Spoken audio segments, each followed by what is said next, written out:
estudio acerca de los dones espirituales y la preeminencia del amor. Y ahorita me va a tocar entonces acerca de hablar de la supremacía del amor, ¿sí?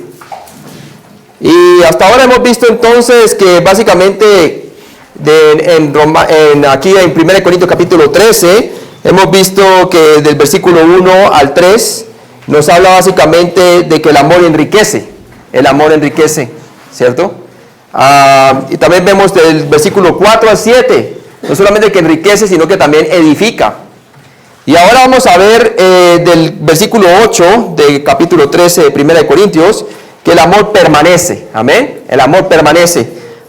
Entonces del versículo 8 al 13, vamos a orar y vamos a pedirle al Señor que nos revele con su palabra y nos manifieste a través de ella cómo entenderlo, los dones espirituales, lo que sucedió con los dones que son dones señales y los dones permanentes, ¿no? Cómo debemos de ministrarlos a través de la administración que es por excelencia, que es el amor, ¿verdad? El amor es básicamente el guiador, es el que nos ayuda a nosotros a administrar en el poder del Espíritu Santo los dones espirituales. Vamos a orar.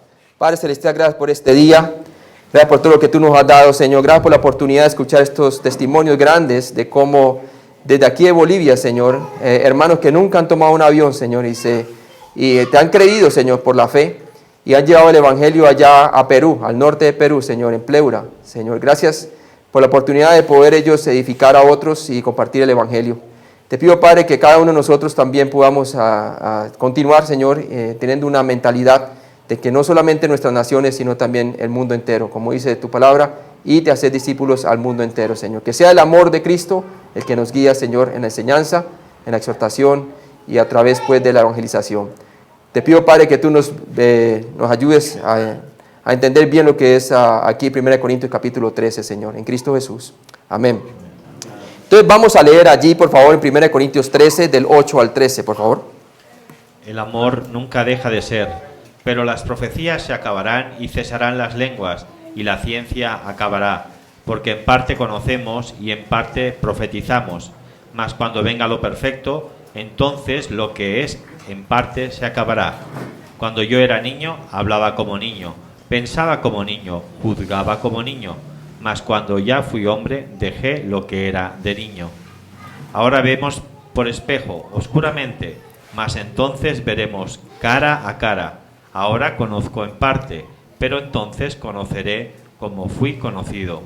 Y ahora permanecen la fe, la esperanza y el amor, estos tres, pero el mayor de ellos es el amor. Entonces aquí vemos muy claramente cómo Pablo entonces mostró que el amor reina supremo, ¿sí? El amor es el que gobierna, el amor es el que gobierna. ¿Y gobierna qué? Gobierna nuestros dones espirituales. Es a través del amor de Cristo que nos constriñe, para que nosotros podamos entonces ser revestidos del nuevo hombre y podamos nosotros, por el poder del Espíritu Santo, administrar los dones espirituales como Él quiere que se lleven a cabo, ¿verdad? El Señor no está buscando a través de los dones espirituales que está enseñando el hermano anteriormente, ¿verdad? Él no está buscando a través de nosotros, que nosotros mismos, Él no está buscando de nuestra determinación o de nuestro esfuerzo propio. Él está buscando de nuestra dependencia del amor de Cristo. Porque es importante que nosotros veamos lo que dice 1 de Juan 4:19, por favor, vamos allí, 1 de Juan 4:19. Y dice la palabra de Dios aquí: nosotros le amamos a Él, ¿por qué? Porque Él nos amó primero. Él nos amó primero. También sabemos que Dios es amor, como dice 1 de Juan 4:8 y también el versículo 16. Dios es amor. Y cuando nosotros hemos conocido el amor de Dios, dice que el Espíritu Santo ha sido derramado en nuestros corazones, ¿cierto? El amor de Dios ha sido derramado por medio del Espíritu Santo en nuestros corazones. Por lo tanto, el amor de Dios se puede experimentar en la vida del cristiano cuando nosotros ponemos ¿qué? Cuando nosotros ponemos básicamente nos consideramos muertos al pecado y vivos en Cristo, ¿verdad? En Cristo Jesús.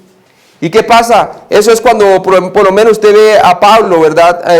Que él mira muy bien y asocia el conocimiento con el amor.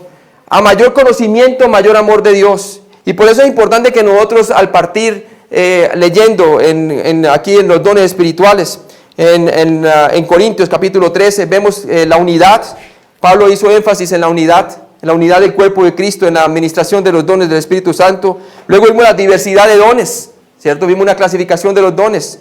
Y ahora Él nos va a pasar hacia la madurez, quiere decir la administración de los dones como Dios quiere que nosotros los ministremos, que sea por medio del poder del Espíritu Santo, ¿sí? Y es bien importante que nosotros miremos eso y veamos que yo no puedo expresar el amor de Dios si yo ceso de conocerle a Él como creyente. Miren lo que dice, vamos a ver Filipenses capítulo 1, por favor, Filipenses capítulo 1, y puede leer, hermano, versículo 8 al 9. Filipenses 1, del 8 al 9. Porque Dios me es testigo de cómo os amo a todos vosotros con el entrañable amor de Jesucristo. Y esto pido en oración, que vuestro amor abunde aún más y más en ciencia y en todo conocimiento. Ahí está muy claramente, está diciendo Pablo que él dice, porque Dios me es testigo de cómo os amo a todos vosotros con el entrañable amor de Jesucristo. Pablo entonces dispensaba los dones del Espíritu Santo a través de ¿qué? Del amor, el camino excelente que habla Pablo aquí en el capítulo 13, el amor, ¿verdad? Entonces ve el fruto del amor, el amor es el fruto del Espíritu Santo, y ese fruto viene a partir de nuestra permanencia en Cristo, ¿cierto? Jesús dijo, apartados de mí nada podéis hacer, está diciendo los creyentes, dice allí, y esto pido en oración, que vuestro amor abunde, quiere decir permanezca aún más y más en ciencia y todo conocimiento. Cuando cesamos de conocer y no tenemos entusiasmo por conocer al Señor, no vamos a manifestar su amor. A mayor conocimiento de Dios, mayor conocimiento de su gracia, mayor dispensación vamos a tener nosotros, vamos a dispensar bien lo que son los dones espirituales. Pablo mostró entonces que el amor reina supremo. En 1 Corintios 13:8 vemos que Pablo mostró que aunque el amor nunca falla, pipto, del griego pipto, es decir, no cae o no desaparece. Algunos de los dones del Espíritu Santo iban a desaparecer. Ciertos dones espirituales eran ¿qué? Temporales. Vimos una introducción de ellos, pero vamos a entrar un poquito más en detalle. Pablo mostró que 3 de los dones espirituales que eran muy importantes para los corintios iban a acabar o dejar de operar. Katergeo, de griego katergeo, que significa iban a ser declarados inoperables. O dejar de existir o cesar. Pauo, como en el caso de las lenguas.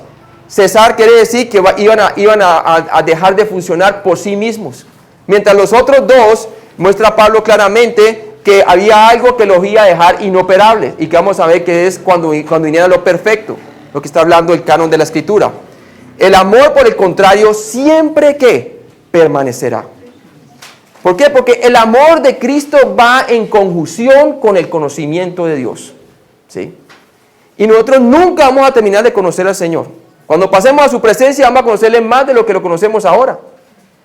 Pero siempre vamos a seguir creciendo en el conocimiento de Él. Mira lo que dice Efesios 3 del 14 al 21, por favor. Efesios 3 del 14 al 21. ¿Puede leer, por favor?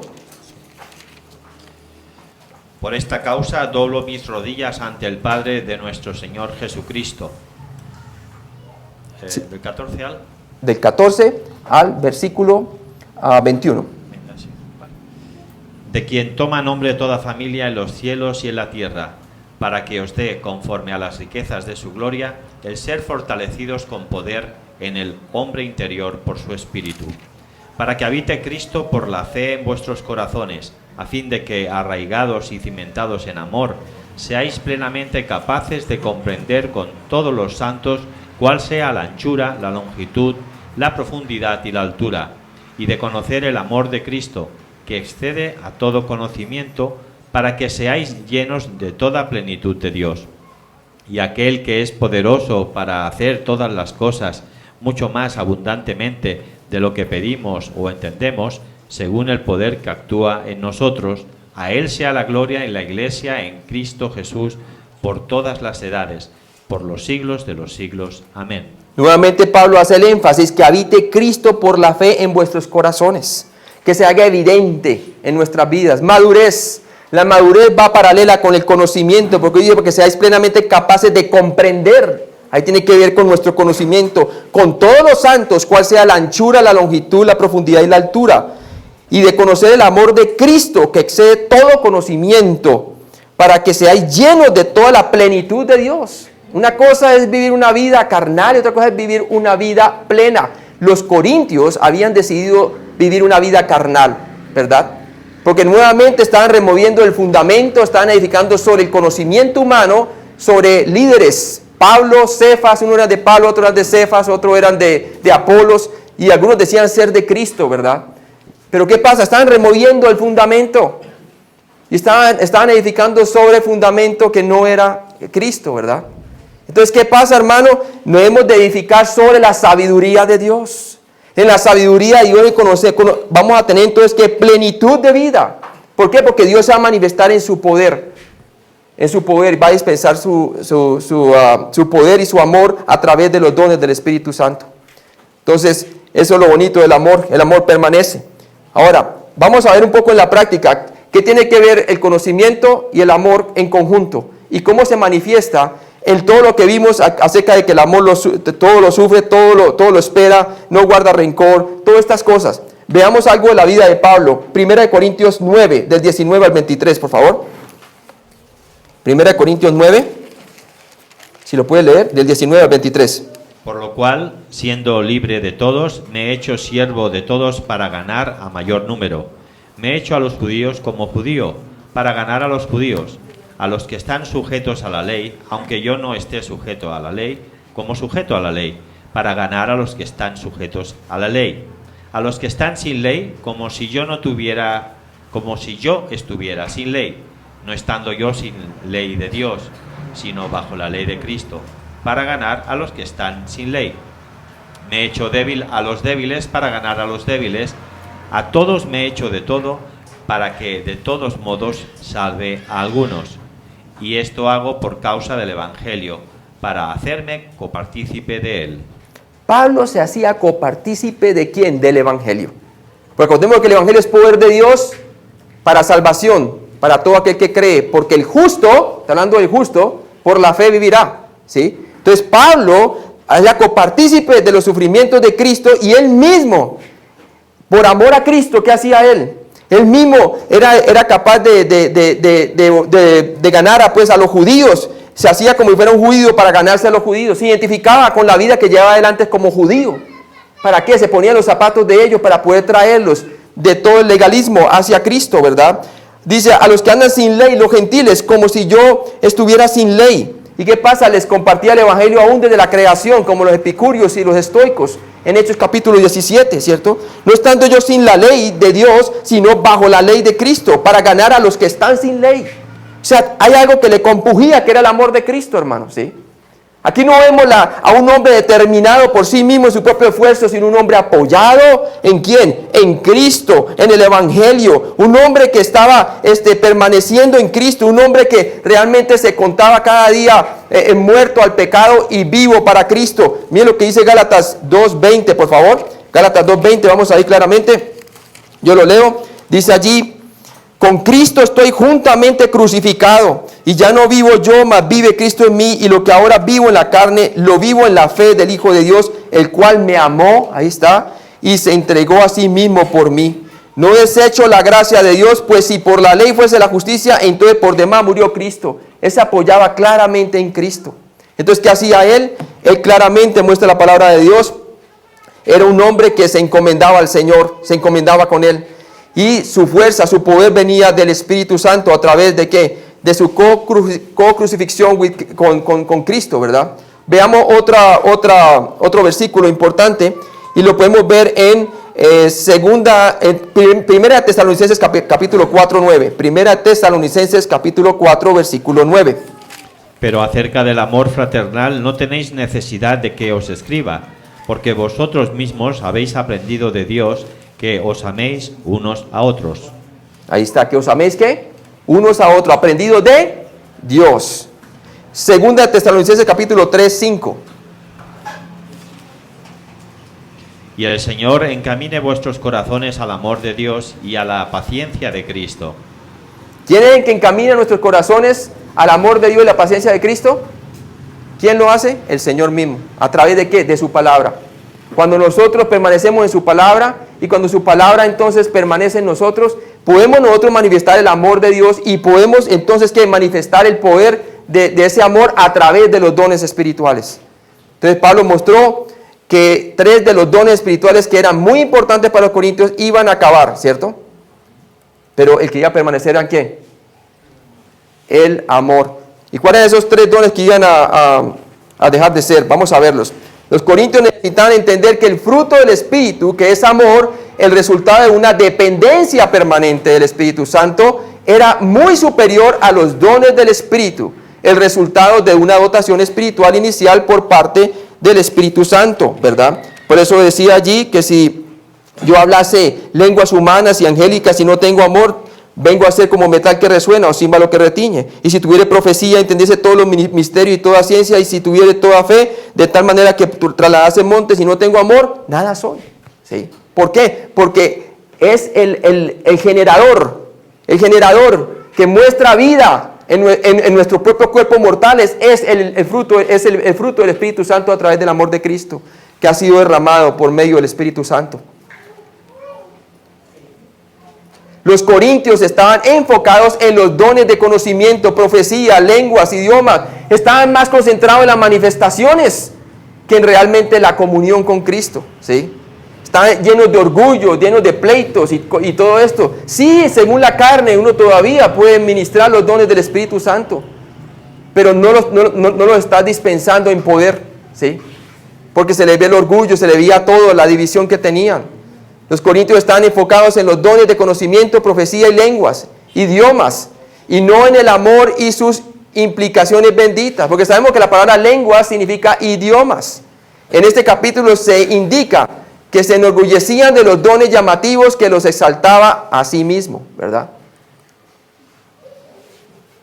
1 Corintios 13, 8b nos dice la palabra de Dios: el amor nunca deja de ser, pero las profecías se acabarán. Ahí va uno. Cesarán las lenguas y la ciencia que acabará. Ahí están los 3. Pablo enfatizó que 3 de los dones importantes del Espíritu terminarían un día. Es muy importante entender que Pablo no estaba diciendo que el conocimiento, la profecía y los lenguajes desaparecerían, porque ellos existirán por toda la eternidad. Ahora la pregunta es ¿cómo? Vamos a ver en detalle. El conocimiento no va a desaparecer en la eternidad. No vamos a ser pequeños dioses omniscientes, ¿sí? Si una vez morimos y lo conocemos todo, entonces nos volveríamos dioses, lo cual es herejía, ¿sí? Solamente Dios es omnisciente. Entonces no vamos a ser pequeños dioses omniscientes. Vamos a aprender durante toda la eternidad. Mucho más de lo que conocemos ahora, sí, pero nunca vamos a terminar de conocer a Dios totalmente. Solo Dios es infinito y más allá de ser conocido completamente. Dice Efesios 2:7, para mostrar en los siglos venideros las abundantes riquezas de su gracia en su bondad para con nosotros en Cristo Jesús.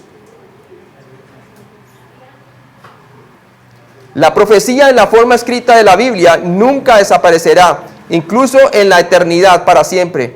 Oh Jehová, permanece tu palabra en los cielos. Leamos lo que dice Salmo 119, por favor, 89. Para siempre, oh Jehová, permanece tu palabra en los cielos. Ok. Isaías 48, por favor. Sécase la hierba, marchítese la flor, mas la palabra de Dios nuestro permanece para siempre. Muy bien. Mateo 24, 35. El cielo y la tierra pasarán, pero mis palabras no pasarán. No pasarán. Muy bien.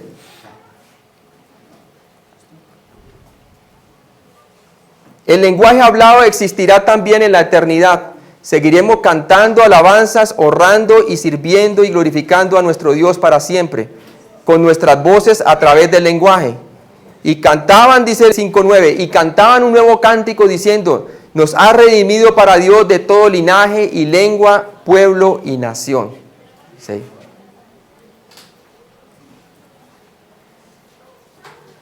¿Qué iba a desaparecer en algún momento? Según el versículo 8 de 1 Corintios 13, 8, el don de profecía, el don de conocimiento y el don de lenguas, ¿qué? Terminarían, ¿sí? Entonces vemos claramente que esos son los que iban a terminar. De 1 Corintios 13, 8, ¿lo puedes leer por favor de nuevo? El amor nunca deja de ser, pero las profecías se acabarán y cesarán las lenguas, y la ciencia acabará. Entonces el don de profecía, el don de conocimiento y las lenguas que terminarían. Y vamos a ver específicamente eso en detalle, ¿no? 1 Corintios 13, 8b, vemos que Pablo declaró cómo terminarían estos tres importantes dones del Espíritu. En primer lugar menciona el don de profecía, pero las profecías, dice también en la Biblia de las Américas, si hay dones de profecía, se acabarán. Esto indica que el don de la profecía iba a ser hecho inactivo o inoperante, ¿cierto? Rendido obsoleto, catargeo, el griego catargeo significa que queda inoperante.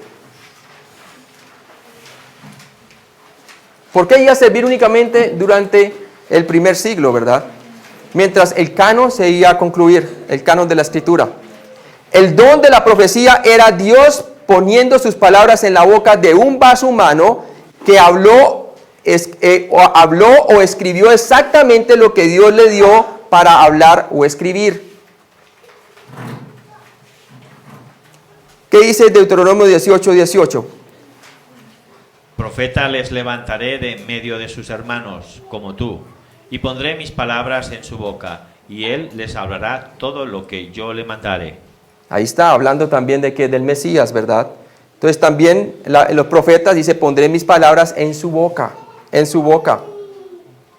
Necesitaban tener la palabra de Dios mientras se completaba el canon de la Escritura, ¿cierto? Mientras, como dice en Efesios, ¿verdad? Mientras se colocaba el fundamento puesto por quién, por los apóstoles y los profetas. Ya lo tenemos aquí. Aquí está el canon completo. Por eso cesó la profecía. Dice, si el profeta hablare en nombre de Jehová y no se cumpliere lo que dijo, ni aconteciere, es palabra que Jehová no ha hablado. Deuteronomio 18, 22, por favor. Si el profeta hablare en nombre de Jehová y no se cumpliere lo que dijo, ni aconteciere, es palabra que Jehová no ha hablado. Con presunción la habló el tal profeta, no tengas temor de él. Así es. Entonces, ¿qué pasa? Tremendo. Cuando un profeta hablaba y no sucedían las cosas, ahí moría piedra también, ¿no? Las profecías generalmente tenían que ver con predecir un mensaje que era directamente de Dios. Fue la habilidad de transmitir sobrenaturalmente un mensaje de Dios. Era transmitir una revelación divina directa de Dios. Leamos lo que dice Hechos 2, del 30 al 31, por favor. Pero siendo profeta y sabiendo que con juramento Dios le había jurado que de su descendencia, en cuanto a la carne, levantaría al Cristo para que se sentase en su trono, viéndolo antes, habló de la resurrección de Cristo, que su alma no fue dejada en el Hades, ni su carne vio corrupción. Entonces, de acuerdo al contexto, fue el día de Pentecostés, ¿cierto? Habían personas que eran judíos, pero que estaban viviendo en la dispersión, estaban viviendo en otras naciones, habían aprendido el lenguaje de esas naciones gentiles. Y ellos se reunían y hacían aliyah y se reunían nuevamente en Jerusalén para celebrar la fiesta del Pentecostés. Y de acuerdo al profeta Joel, entonces eso iba a suceder, ¿verdad? ¿Y qué dice la palabra de Dios? Que ese día entonces ellos comenzaron a hablar en lenguas, ¿verdad? Y cada uno lo entendía en su propio idioma. Y vemos muy claramente que las lenguas eran idiomas, ¿cierto? Y decían allí, ¿cómo es posible que nosotros escuchamos las maravillas de Dios, ¿cierto? En nuestros propios idiomas. ¿Cuáles idiomas? Los idiomas que habían aprendido en las otras naciones, ¿sí? ¿Y qué pasó? Pero habían otros que decían, están llenos de mosto, están borrachos, ¿verdad? ¿Por qué? Porque la palabra de Dios nos decía muy claro, de acuerdo a la profecía, ¿no? Y la profecía decía que en otras lenguas les hablaría a este pueblo, ¿verdad? Y entonces, usted la puede ver eso en el capítulo 14, ¿verdad? Y nos dice la palabra de Dios que en otras lenguas hablaría a este pueblo, pero este pueblo no me escucharía, ¿cierto? Y está en el versículo 21. Mire lo que dice, por favor lo lees, 1 Corintios 14, 21.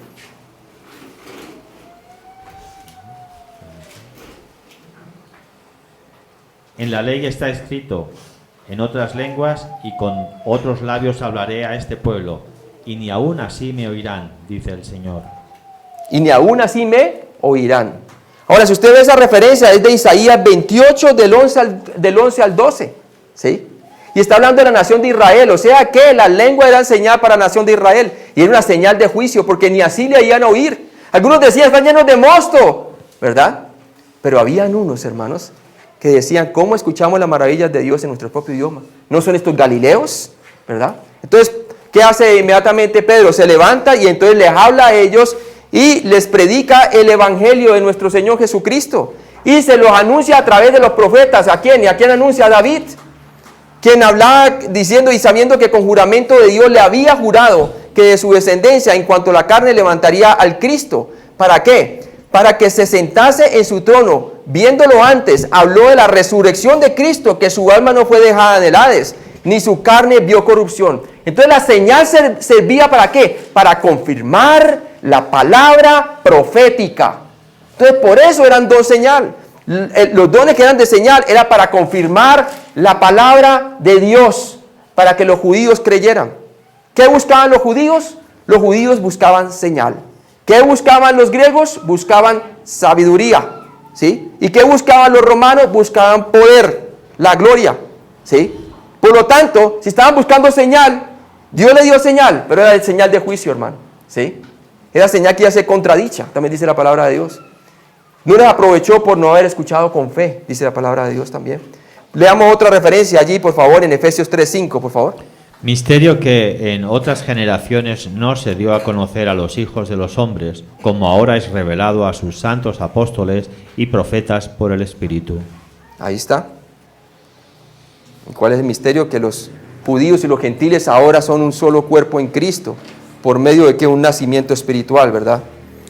Por creer en la fe, en la muerte y resurrección de nuestro Señor Jesucristo por nuestros pecados.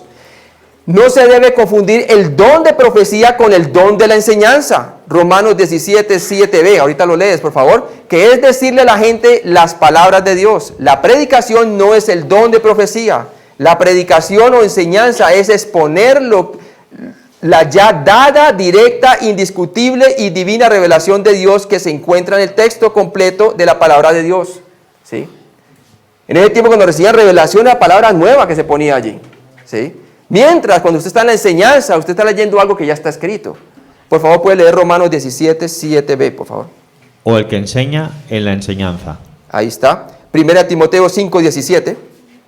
Los ancianos que gobiernan bien sean tenidos por dignos de doble honor, mayormente los que trabajan en predicar y en enseñar.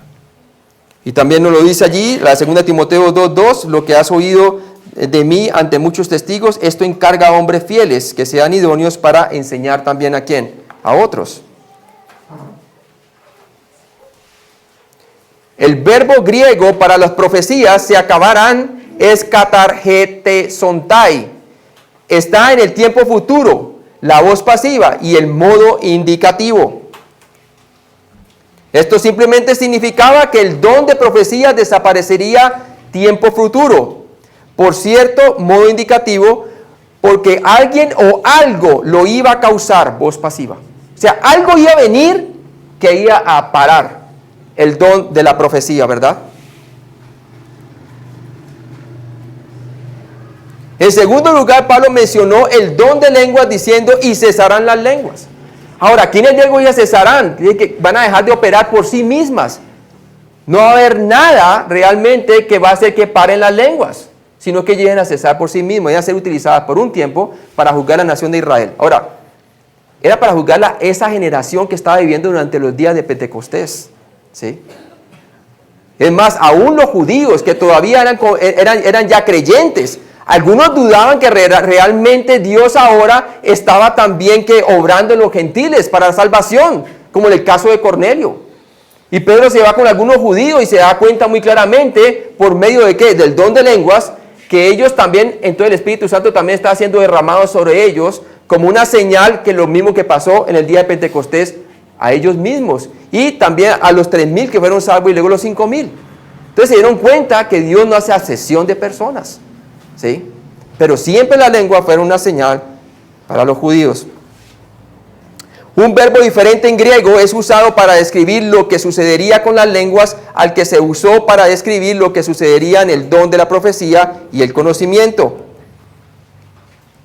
Tanto la profecía como el conocimiento iban a cesar debido a que iban a dejar de ser operantes, ¿verdad? Porque algo los iba a parar su operación. Mientras que las lenguas iban a cesar por sí mismas. El verbo cesarán, pausontai. Quiere decir hacer que desista o se detenga, ¿sí? Y ese es que se detenga, quiere decir por sí mismas. Este verbo está en el tiempo futuro, voz media deponente, modo indicativo. Lo que esto significa en términos simples es que el don de lengua, sin duda, modo indicativo, cesará en el futuro por sí mismo, voz media deponente, por sí mismo.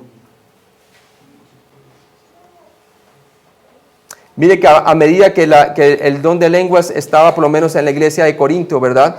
La gran mayoría eran gentiles. Ya su uso era más bien limitado. Habían pocos que pudieran interpretarla, ¿verdad? Aunque Pablo decía que no la prohibía pues que se hablaran, ¿verdad? Pero decía, si no tenía intérprete, mejor que callara en la congregación, porque no había ninguna edificación, ¿verdad?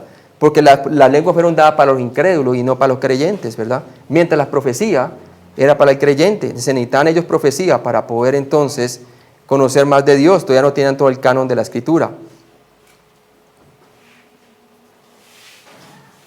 Pablo no dijo cuándo esto sucedería, pero es interesante observar que en los siglos IV después de Cristo, los padres de la iglesia ni siquiera sabían lo que era el don de lenguas.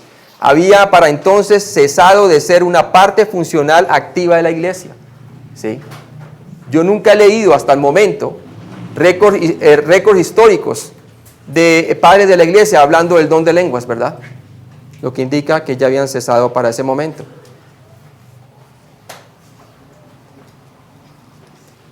En tercer lugar, Pablo se refirió al conocimiento y en el contexto se refería al don de conocimiento, la ciencia. Si hay conocimiento, la Biblia de las Américas lo dice así, acabará. Primera de Corintios 12:8, por favor. Porque a este es dada por el Espíritu palabra de sabiduría, a otro palabra de ciencia según el mismo Espíritu. Muy bien. En el griego, cuando Pablo dijo la ciencia acabará, katargetesentai, está de nuevo en el tiempo futuro, la voz pasiva y el modo indicativo.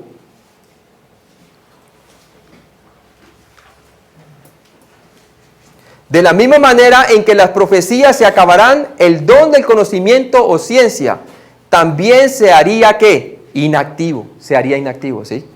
Claramente nos lo dice la palabra de Dios. Entonces, la profecía y el conocimiento acabarían porque vendría algo que vamos a ver más tarde, que los haría que ya no, que quedaran inoperables. Pero las lenguas iban a cesar por sí mismas, no había nada que realmente los iba a frenar, sino que iban a dejar tener su función una vez la generación de los apóstoles pasara, ¿verdad? Esa primera generación. Es importante que nosotros veamos y que los dones de sanidades, ¿verdad? Dones de sanidades. Veamos lo que dice Hechos 4, por favor, Hechos 4 del 29 al 31. Hermanos, si lo puede leer, Hechos 4 del 29 al 31. Y ahora, Señor, mira sus amenazas y concede a tus siervos que con todo denuedo hablen tu palabra, mientras extiendes tu mano para que se hagan sanidades y señales y prodigios mediante el nombre de tu santo Hijo Jesús. Cuando hubieron orado, el lugar en que estaban congregados tembló, y todos fueron llenos del Espíritu Santo y hablaban con denuedo la palabra de Dios. Entonces vemos claramente que en el principio, ¿verdad? Cuando pasó el día de Pentecostés y todo esto, no más la sombra de Pedro, ¿cierto? Sanaba, imagínense, ¿verdad? Imponían la mano y las personas se sanaban. Pero aquí ya cuando empieza la persecución, ya habiendo pasado algún tiempo, nos dice la palabra de Dios que ellos comienzan a orar. Y le piden, y ahora Señor, mira sus amenazas y concede a tus siervos que con todo de nuevo hablen tu palabra. Y luego dice el 30, mientras extiende tu mano para que se hagan sanidades y señales y prodigios mediante el nombre de tu santo Hijo Jesús.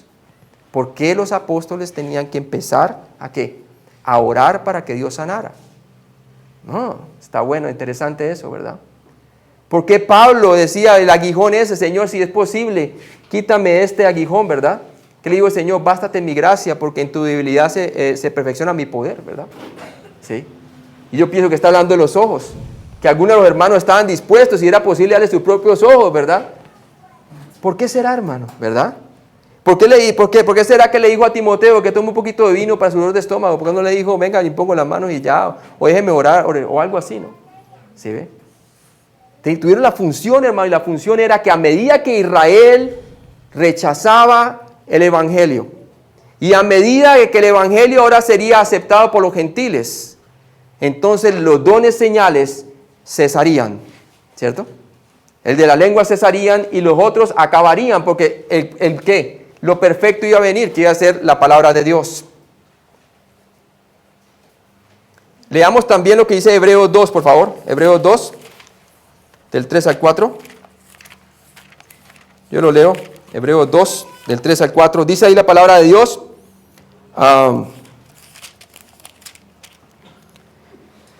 Dice, ¿cómo escaparemos nosotros si descuidamos una salvación tan grande? La cual, habiendo sido anunciada, hablando en el pasado, primeramente por el Señor, nos fue, tiempo pasado, confirmada por los que lo oyeron. Ya fue confirmada la palabra para cuando el libro de Hebreos se había escrito. Testificando, Dios juntamente con ellos, así fue que fue confirmada, con señales y prodigios y diversos milagros y repartimientos del Espíritu Santo según su voluntad, ¿cierto? ¿Y quién eran ellos? Los apóstoles, ¿verdad? Primordialmente. Entonces ya nos habla como un evento pasado, ¿sí? Y muchos eruditos dicen que el libro de Hebreos tuvo que haber sido escrito antecito, bien cerca a la destrucción del templo, ¿verdad? Antecito de la destrucción del templo. Entonces ya vemos cómo progresivamente los dones fueron, el don de lengua fue cesando y el de milagros también, ¿no? Terminaba, ¿no? Pablo declaró que los dones de profecía y el conocimiento, aunque eran importantes, fueron limitados e incompletos. Él ilustrará esto usando dos metáforas en los versículos 11 y 12, ¿sí? Vamos a leer el versículo 9, por favor. Es 1 Corintios 13, 9, por favor. Porque en parte conocemos y en parte profetizamos. Ahí está, porque en parte, dice ahí, porque en parte conocemos y en parte profetizamos. Y dice aquí, claramente en el versículo 11 y 12, cuando yo era niño, esta es la ilustración que él va a utilizar. Cuando yo era niño, hablaba como niño, pensaba como niño, juzgaba como niño. Mas cuando yo fui hombre, dejé lo que era de niño. Ahora vemos por espejo oscuramente, mas entonces veremos cara a cara. Ahora conozco en parte, pero entonces conoceré cómo fui conocido. 1 Corintios 13, 10. Por favor, ¿lo lees? Mas cuando venga lo perfecto, entonces lo que es en parte se acabará. Pablo, bajo la influencia del Espíritu de Dios, predijo cuándo iban a terminar estos dones importantes. Lo perfecto estaba por venir y haría estos dones, ¿qué? Obsoletos o inoperables, catargeo. ¿Qué era lo perfecto? Vamos a verlo. Es importante tener en cuenta que Pablo no estaba diciendo que la profecía y el conocimiento serían eliminados, sino que los dones de profecía y el conocimiento serían eliminados, ¿sí? Ya todo lo tenemos aquí en la palabra de Dios. Ellos ya pusieron el fundamento los apóstoles. Todo lo que tenemos que saber aún de los tiempos finales está escrito en el libro de Apocalipsis. Ya todo se nos ha sido revelado aquí en las Escrituras, ¿verdad? Y hay muchas de esas profecías que todavía no han tenido cumplimiento. Aquí lo que está hablando es de la persona. Ese don ya básicamente quedó inoperable. Ya se ha demostrado que el conocimiento continuará por toda la eternidad, ¿verdad? En el cielo no vamos a ser dioses omniscientes. ¿Cómo podría ser posible para nosotros alguna vez comprender plenamente nuestro Dios infinito? Por lo tanto, Pablo estaba hablando aquí en este contexto del don limitado del conocimiento. En parte conocemos y en parte profetizamos, dice, ¿no? Pablo no estaba diciendo que las profecías desaparecerían, sino que el don limitado de la profecía desaparecería cuando viniera lo perfecto. Segunda de Pedro 1, del 19 al 21. Tenemos también la palabra profética más segura, a la cual hacéis bien en estar atentos como a una antorcha que alumbra en un lugar oscuro, hasta que el día esclarezca y el lucero de la mañana salga en vuestros corazones. Entendiendo primero esto, que ninguna profecía de la Escritura es de interpretación privada, porque nunca la profecía fue traída por voluntad humana, sino que los santos hombres de Dios hablaron siendo inspirados por el Espíritu Santo. Entonces ahí hace un paralelo Pedro entre la experiencia que tuvieron ellos de ver a Cristo mismo allí en la transfiguración, ¿verdad?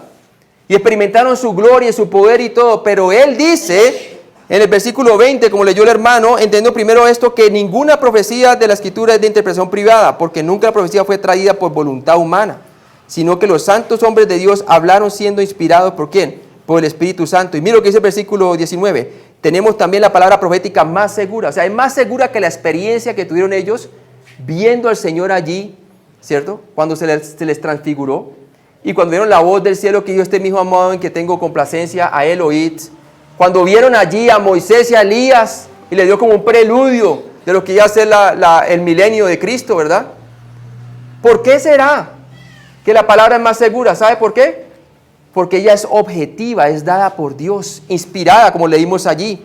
Fue inspirada por el Espíritu Santo. Y los hombres fueron movidos por el Espíritu Santo. Y escribieron exactamente lo que Dios quería que se escribiera. En cambio, la experiencia está limitada a nuestra percepción imperfecta, ¿sí? Está limitada a nuestra subjetividad, ¿verdad? Es más, ahí Pedro dice, no, hagamos una enramada para Moisés, otra para ti y otra para Elías, ¿verdad? Y de repente aparece la voz del cielo, a él oíd, a él oíd. ¿Por qué? Nuestra percepción no es la misma, hermano. En cambio, la palabra de Dios es segura, amén. Es perfecta, dice allí. La palabra de Dios es perfecta, ¿sí? Entonces, lo perfecto viene a ser la palabra de Dios, hermanos. Eso fue lo que dio final ¿a quién? Al don de la profecía y el conocimiento. Además, sabemos que las profecías escritas de Dios, la palabra de Dios, permanece para siempre en el cielo. Como dijo Jesús, el cielo y la tierra pasarán, mas mi palabra no pasarán. Mateo 24, 35. El cielo y la tierra pasarán, pero mis palabras no pasarán. Por lo tanto, Pablo estaba hablando de los dones parciales o limitados de la profecía y el conocimiento especial, ¿sí?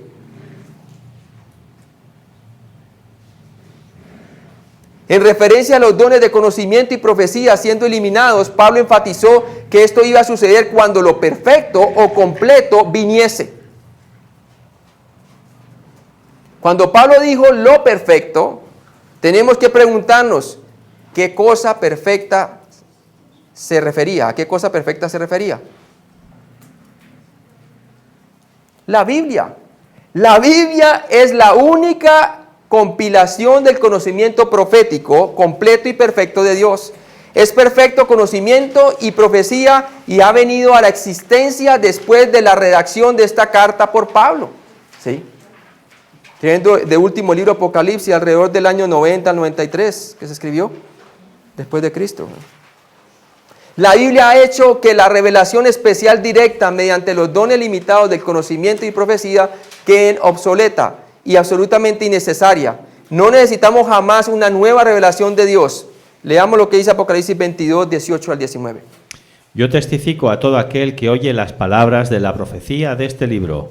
Si alguno añadiere a estas cosas, Dios traerá sobre él las plagas que están escritas en este libro.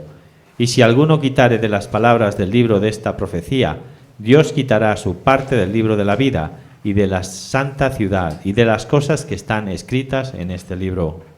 Ahí está claramente, dice que entonces si no le podemos añadir nada al libro de Apocalipsis, ahí dice la palabra de Dios claramente. Ahí ya se nos dijo todo cómo va a suceder en el futuro. ¿Para qué? Para que nosotros no estemos en pánico, ¿verdad? Es a través de eso que conocemos que nosotros estamos en el lado de la victoria, ¿verdad? Sabemos cómo van a suceder las cosas, hermanos, para que podamos poner fe y confianza en la palabra de nuestro Señor Jesucristo. Es más, era por esa causa que estaba Juan en la isla de Pasmo, por causa de la palabra de Dios y el testimonio de nuestro Señor Jesucristo. Ahora no hay necesidad de una nueva profecía o nuevo conocimiento. Tenemos todo lo que necesitamos en la palabra completa de Dios. La profecía y el conocimiento como dones quedaron obsoletos. Deuteronomio capítulo 4, 2. No añadiréis a la palabra que yo os mando, ni disminuiréis de ella, para que guardéis los mandamientos de Jehová vuestro Dios, que yo os ordené. Ahí está claramente, vemos los testigos de Jehová que modificaron la Biblia, quitaron y añadieron cosas, ¿verdad? Para decir que Jesús es un ser creado, un Dios minúscula, creado, un Dios junior. Tenemos los mormones, tienen el libro Mormón. Tenemos el catolicismo con el catequismo y con la voz del Papa, que es equivalente a lo que dice la Biblia, ¿no? Entonces vemos cómo son las cosas allí. Tenemos a Colosenses 2:10, por favor. Y vosotros estáis completos en él, que es la cabeza de todo principado y potestad. Ahora leamos 2 de Pedro 1, del 3 al 4. Como todas las cosas que pertenecen a la vida y a la piedad nos han sido dadas por su divino poder, mediante el conocimiento de aquel que nos llamó por su gloria y excelencia, por medio de las cuales nos ha dado preciosas y grandísimas promesas, para que por ellas llegaseis a ser participantes de la naturaleza divina, habiendo huido de la corrupción que hay en el mundo a causa de la concupiscencia. Entonces somos completos en él, hermanos. No necesitamos nueva revelación. Lo que necesitamos es comunión con Cristo para poder vivir lo que ya está escrito. Amén. Ahora lo que necesitamos son evangelistas, dotados, pastores y maestros que nos enseñen la ya revelada y perfecta palabra de Dios. El fundamento ya fue puesto por los apóstoles y profetas, como dice Efesios. Y vemos entonces lo que dice Efesios 3, del 5 al 7, por favor. Misterio que en otras generaciones no se dio a conocer a los hijos de los hombres, como ahora es revelado a sus santos apóstoles y profetas por el Espíritu. Efesios 4, del 11 al 13.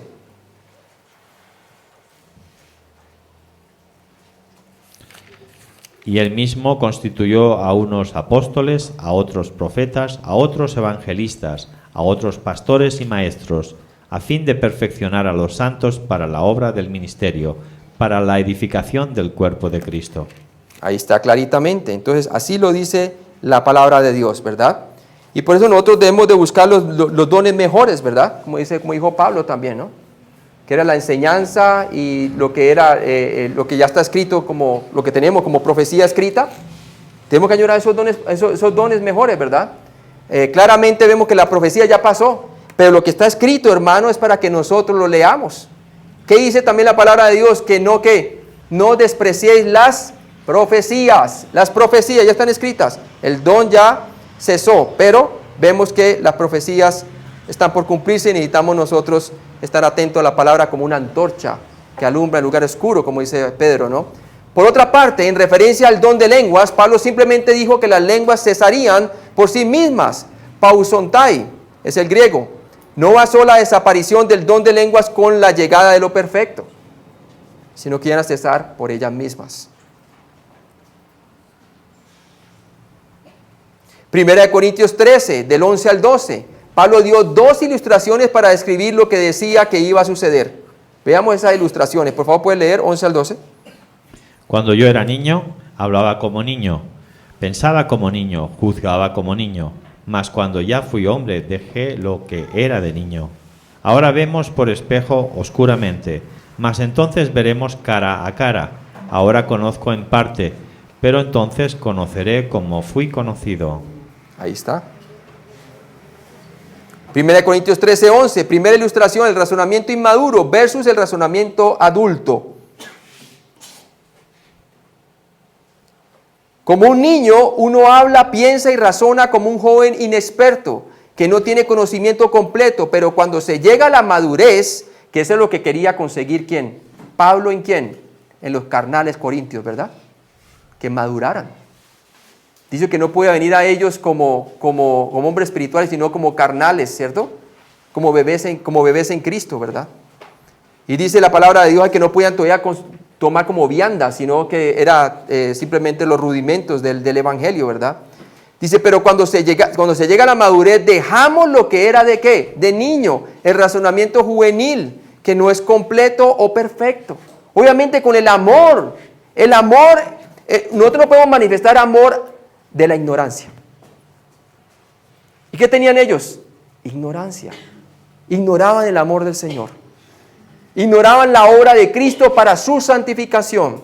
Ignoraban su identificación con Cristo diaria, de considerarse muertos al pecado ciertamente y vivos para Él. ¿Ha usted olvidado lo mismo, hermanos? Está ignorando lo que dice la palabra de Dios. ¿Sí?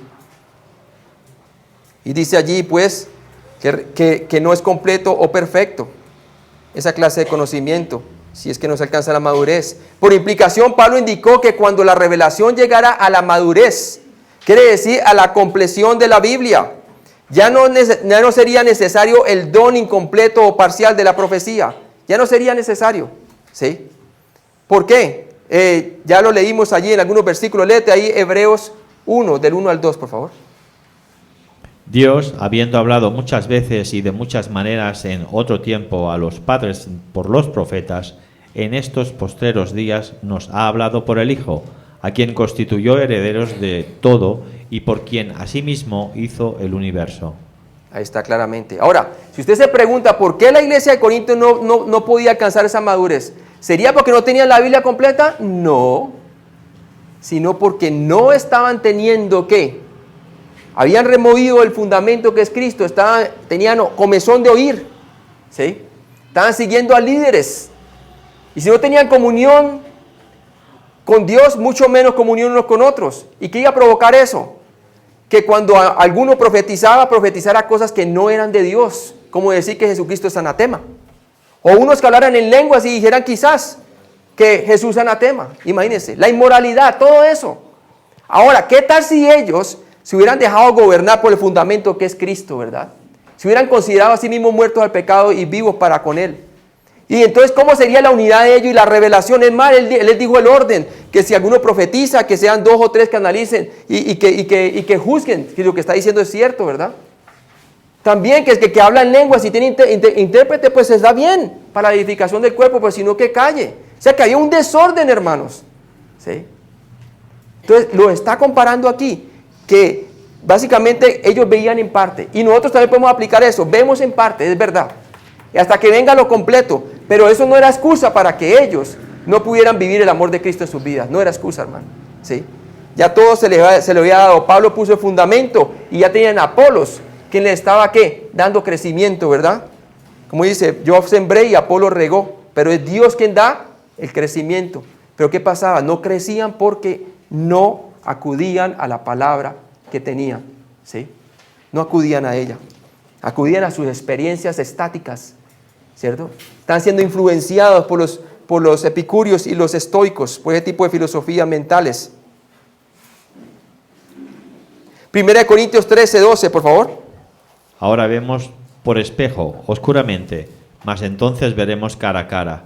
Ahora conozco en parte, pero entonces conoceré como fui conocido. Entonces conoceré como fui conocido. Obviamente cuando el canon comenzó a completarse, hermano, encontramos por lo menos el libro de Romanos, ¿sí? Que habla de la glorificación, cosa que ellos quizás no tenían esa revelación bien plena, sino vaga más bien, ¿verdad? Cuando conocieron realmente cómo era que el mismo que los llamó fue el mismo que los santificó, fue el mismo que los justificó, todo esto, ¿no? Y que el mismo que los glorificó, imagínense. Entonces ya comienza uno a conocer con la palabra completa cómo fuimos conocidos por el Señor, ¿verdad? Entonces, ¿qué pasa? Ahí nos está hablando claramente. Dice, segundo ejemplo, viendo veladamente versus viendo claramente. Los corintios conocían los espejos. La ciudad de ellos era famosa por hacer espejos de latón pulido. Esos eran los espejos de ese tiempo. No eran como los espejos de hoy en día, donde uno se ve claramente, ¿verdad? Sino eran espejos más bien opacos. Se alcanzaba a ver la persona, pero no bien, ¿verdad? Dice, los corintios conocían estos espejos, la ciudad de ellos era famosa por hacer espejos de latón pulido, pero ellos sabían que sus espejos no daban un reflejo perfecto. No era como la claridad de conocer a alguien cara a cara. ¿Sí? La revelación parcial recibida de los dones de conocimiento y profecía era como mirarse a sí mismo a través de la penumbra de un espejo de bronce en lugar de cara a cara. Por eso dice que ellos conocían en parte y en parte profetizaban.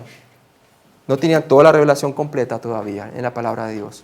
La revelación parcial recibida de los dones del conocimiento y profecía era como mirarse a sí mismo a través de la penumbra de un espejo. Ya lo leímos. Pablo estaba diciendo que los dones de la profecía y el conocimiento serían reemplazados por algo perfecto. Vamos a ver bien claramente qué es la palabra de Dios. Cualquiera que sea lo perfecto y aún por venir, sabemos por seguro que la Biblia ha llegado y es en verdad perfecta profecía y perfecto ¿qué? Conocimiento, hermanos, ¿sí? Algunos dicen que es Cristo, pero si decimos que es Cristo y que es verdad que Él es perfecto, ¿verdad? Entonces estamos diciendo que la palabra no es suficiente y no es perfecta. ¿Sí? Está hablando de la palabra de Dios, hermanos. ¿Sí? La palabra de Dios. Si no hubiera dicho inmediatamente la segunda venida de Cristo. Pablo fue muy claro cuando habló del arrebatamiento. ¿De quién hablaba? De Cristo. Y decía que esperamos a Cristo, ¿verdad? Y él decía claramente que los muertos en Cristo resucitarán primero y nosotros los que estemos vivos se considerarán el mismo. Hablaba directo. ¿Por qué no iba a hablar directo aquí? Está hablando desde la palabra de Dios. Dice lo perfecto. Ese lo no tiene que ver con una persona, tiene que ver con un objeto. ¿Y es quién? La palabra de Dios. ¿Sí? Es claramente. Ahora dice aquí, veamos algunas comparaciones aquí. Lo entonces, artículo que sugiere algo único para describir un objeto masculino. Lo perfecto, perfecto del griego teleios, completación, que significa completación, plenitud, impecable o madurez. Y aquí tenemos, es la palabra de Dios, hermanos. ¿Sí? Miremos otros versículos que nos autentican eso. Segunda de Corintios 3:18, por favor, hermano. Y ahora permanecen la fe. Segunda de Corintios 3:18. Por tanto, nosotros todos miramos a cara descubierta como en un espejo la gloria del Señor. Somos transformados de gloria en gloria en la misma imagen, como por el Espíritu del Señor. ¿Y cómo? A través de la palabra de Dios. ¿Sí? Ahora, mire otra, segunda de Pedro 1:19. Ya la hablamos, ¿no? Tenemos también la palabra profética más segura, la cual hacéis bien en estar atentos como una antorcha que alumbra en el lugar oscuro hasta que el día esclarezca y el lucero de la mañana salga en vuestros corazones. Otra, Santiago 1:25, por favor. También nos habla lo perfecto, hablando de la palabra.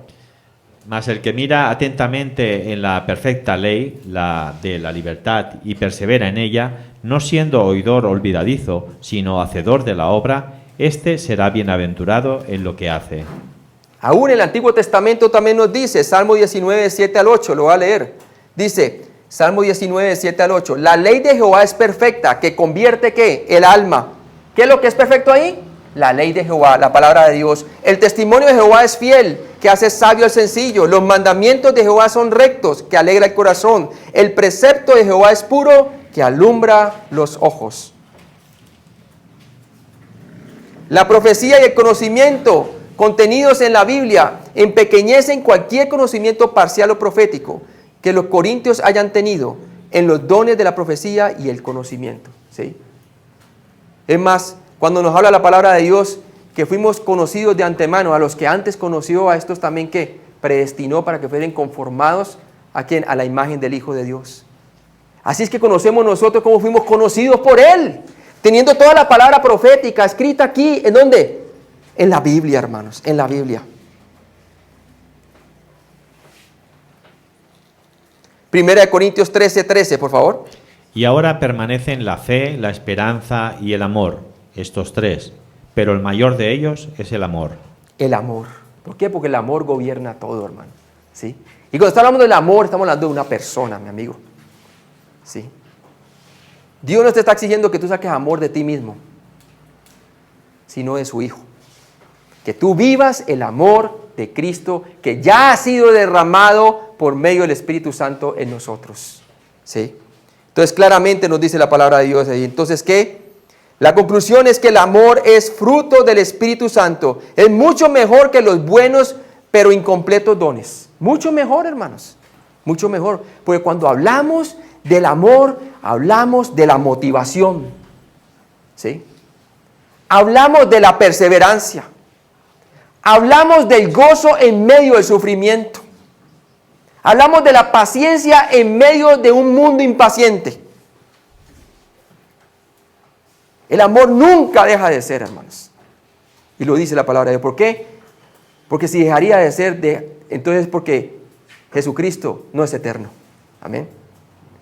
El amor depende de Cristo. Sigue dependiendo de Él por la fe. Es bien importante, hermanos. Las cosas que perseveran y nunca se desvanecen son la fe, la esperanza y el amor. La fe, la esperanza y el amor. Con el amor siendo el más grande, hermanos. Estos siempre permanecerán siendo válidos y esenciales, a pesar de que algunos de los dones desaparecerían. ¿Sí? Muy bien. Ahora, quiero decirles, hermano, para concluir, quiero que veamos claramente allí, en Hebreos capítulo 11, por favor, Hebreos 11. Veamos en la práctica a estas personas para que nos animen a nosotros. cómo perseveraron en amor, en la fe y en la esperanza. Hebreos, capítulo 11. Y lo leemos allí, voy a leerlo yo, del versículo 24 al 29. ¿Qué dice allí? Por la fe, ahí está la fe, Moisés, hecho ya grande, rehusó llamarse hijo de la hija de Faraón. Vamos a ver por qué. Escogiendo antes ser maltratado con el pueblo de Dios, que gozar de los deleites temporales ¿de qué? Del pecado. Teniendo por mayores riquezas el vituperio ¿de quién? De Cristo. Moisés, teniendo por mayor riqueza los vituperios de Cristo.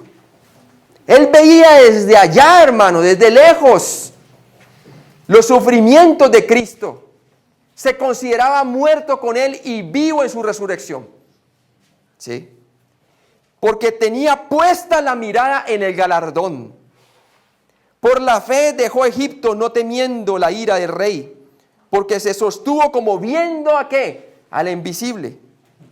Por la fe celebró la Pascua y la aspersión de la sangre, para que el que destruía a los primogénitos no los tocase a ellos, porque confiaba muy bien que quien representaba aquellos sacrificios era nuestro Señor Jesucristo, hermano. Sí, clarito nos lo muestra el pasaje, hermano, porque consideró los vituperios de Cristo, ¿verdad? Por la fe pasaron el mar rojo como por tierra seca, e intentando los egipcios hacer lo mismo, fueron ¿qué? Ahogados. Y así sucesivamente usted ve cómo todos ellos se apoyaban por la fe, ¿sí? El versículo capítulo 13, si usted puede ver allí, el versículo 13, versículo 13, capítulo 13, versículo 13, dice la palabra de Dios, y aquí está la exhortación, hermanos, ¿sí? Leámoslo del versículo 12. Dice, por lo cual también Jesús, para santificar al pueblo mediante su propia sangre, padeció fuera de la puerta, quiere decir, fuera del templo. Amén. ¿Qué dice el versículo 13? Salgamos pues a él fuera del campamento llevando su vituperio, porque no tenemos aquí ciudad permanente, sino que buscamos la porvenir. ¿Sí? Así que ofrezcamos siempre a Dios por medio de él, ahí está Jesucristo, por medio de él, sacrificio de alabanza, es decir, frutos de labios que confiesen su nombre, y de hacer bien y de la ayuda mutua no os olvidéis, porque de los tales sacrificios se agrada Dios. Vamos a orar, por favor. Padre Celestial, gracias por este día, Señor. Gracias porque la fe, la esperanza y el amor permanecen, Señor. Pero el mayor de todos es el amor, Señor. Tú eres amor. Tú eres una persona, Señor. Tú eres santo también. Pero ya nos santificaste por medio de tu sangre preciosa en la cruz. Yo oro, Señor, si hay una persona que todavía no ha puesto su confianza en Jesucristo, no está seguro si sus pecados han sido perdonados, que hoy crea por la fe que Cristo sustituyó en aquella cruz por sus pecados, el justo por los injustos para llevarnos a Dios, y que crea de todo corazón que Dios lo levantó entre los muertos, Señor. Que se identifique claramente que esa obra en la cruz se hizo por él o por ella, Señor, y que por la fe sea justificado o justificada. Que sepa que el que cree en Cristo tiene vida eterna. El que cree que Jesucristo es Dios hombre, crucificado, quien murió por nuestros pecados y resucitó entre los muertos, tiene vida eterna. No dice tendrá o quizás, dice tiene vida eterna. Ha pasado de muerte a vida y dice la palabra de Dios que sus pecados le han sido perdonados, Señor. Padre, yo te pido también a nosotros como creyentes, Señor, que salgamos fuera del campamento, Señor, que salgamos fuera de nuestra religiosidad y llevemos los vituperios de Cristo, Señor, sabiendo claramente de que nosotros no buscamos una ciudad temporal, sino aquella que está por venir, que es permanente. Gracias, Padre, por enviar a tu Hijo. Gracias por ese amor que tú has derramado en nuestros corazones a través del Espíritu Santo. Ayúdanos a dispensar y a manifestar los dones del Espíritu Santo, los que son permanentes, Señor. Guiados y gobernados por el amor de nuestro Señor Jesucristo. En Cristo Jesús te lo pedimos. Amén.